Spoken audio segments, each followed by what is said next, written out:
Hello everyone, in today's video we're going to see how you can reconcile your accounts transaction in your QuickBooks Online.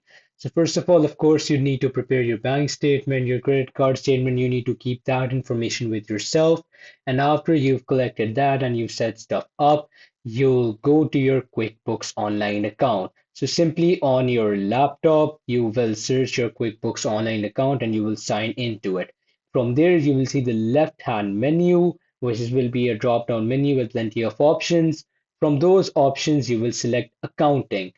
And once you press on Accounting, it will open another menu in which out of the options, you will have to press on Reconcile. Now, once you press on Reconcile, you can choose the account that you want to reconcile. It'll give you an option, and from there, you can choose the account that you want to reconcile. Now, after you've chose the account and you've set it up, you will add your bank statement information. From there, QuickBooks will prompt you to enter your ending balance and statement ending date, which basically means that on your bank statement, what's your latest ending or closing balance, and on which day was this ending balance shown. And from there, you will match transactions, which basically means that it will display a list of transactions. You will first of all review your deposits and expenses. You'll basically match the transactions in QuickBooks to those on your statement. You'll just compare the QuickBooks and your statement. From there, you will check off transactions for every transaction on your bank statement.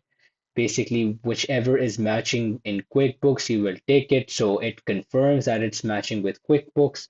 And from there, if there is any transaction that is missing, you can easily add that as well during the reconciliation process.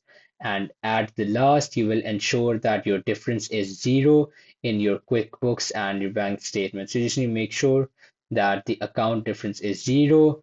And if it is zero, that means that your reconciliation in QuickBooks is accurate. And if it is not zero, then that means that it isn't accurate. You might have made a calculation error and you'll basically need to check it. And after that, you'll do your reconciliation. Thanks for watching and subscribe for more.